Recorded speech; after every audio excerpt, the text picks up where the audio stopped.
Welcome back to the homestead. Today we're going to be freeze drying some fruits and vegetables.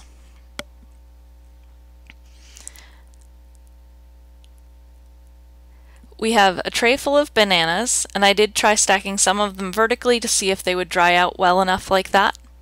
Mushrooms, some cheese, and some apple slices on the next tray, apple slices for the third tray, and a full tray of celery as well.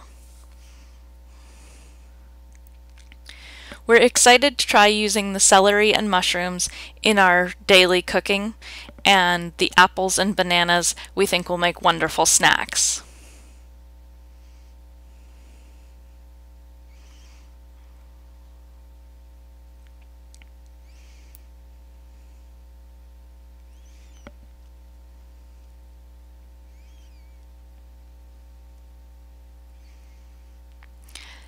You don't want to forget to put the insulating pad into the front of the freeze dryer. That allows it to stay cooler, easier, and prevents the cold from being right up against the door of the freeze dryer. You have to make sure to latch it all the way. It turns about a quarter turn further than you would expect to, and it actually has a hard stop when you've reached the full degree of turn. Here I'm closing the valve for the drain tube so that the machine can create the vacuum inside it.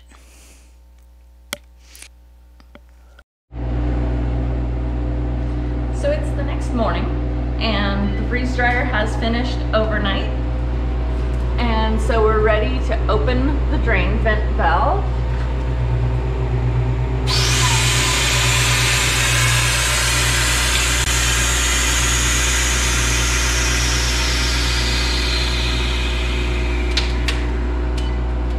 So now we're going to take a look at the items that we processed yesterday, which is some bananas, some apples, some mushrooms, and some celery. You gotta tell it.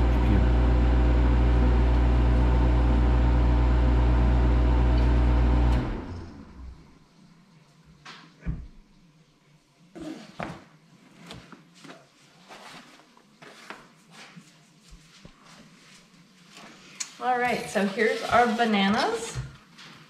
As you can see, they are quite dried out. They are completely free of moisture.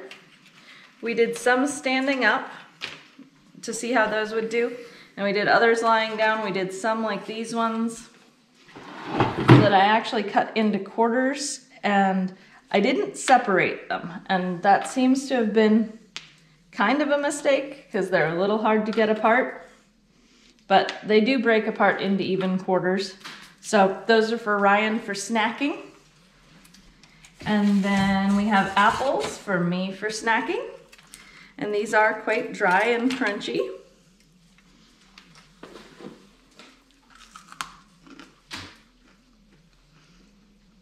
So it does taste just like an apple. Like a mix between a dried apple and a fresh apple, actually. It's got a lot more flavor than a dried apple would, but it has a very crunchy texture. Okay, let's take a look at our celery.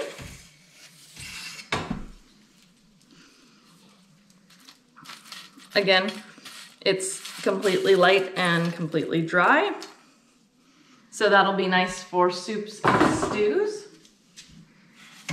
And then we have our mushrooms. Our mushrooms actually look pretty much identical to what they looked like when they went in. They held their shape extremely well, but they are completely dry.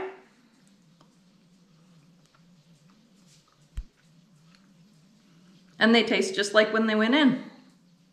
And their texture actually comes back very quickly in your mouth. When you chew on it, it goes from being dry to actually being a mushroom texture extremely fast. We did some cheese, so we'll do a taste test on that later, and we'll talk to you about how that goes. But there's our second freeze dry process with a bunch of fruits and vegetables. Okay, so here is our finished product from today's freeze drying. We have 5 bananas in here. Probably about 4.5 really, because we did a little taste testing and we saved a couple slices for a friend. This is an entire head of celery.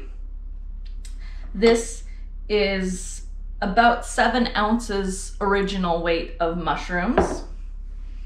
And this was 5 apples, I believe, but we probably ate half an apple's worth in taste testing and saving some for a friend.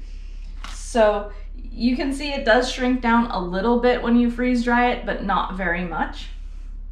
And we're going to go ahead and try the cheese. I will say I need to research cheese a little bit further. There was some grease left on the sheet from doing the cheese, and I think that could potentially inhibit its ability to be stored long term. But I didn't research it at all. I just threw it on there for the fun of it to see what would happen. I'm sure there's ways to do it, and we will look into that and let you know at a later date. It crunches, it's almost just like a cracker as far as texture. It's got a lot of hollow space inside it, you can see. And when you eat it, it tastes very much like a strong cheese cracker. It's almost like a Cheez-It, but on steroids. So it's definitely interesting. I don't know that I'd want to eat a whole bunch of it. And I'll be interested to see what happens when you rehydrate it and how it does as far as melting, because it did lose a lot of its oil. So I'm not sure exactly how it will melt if we were to rehydrate it and then try and use it on like a cheeseburger or something. But we'll definitely have to give that a shot in another video.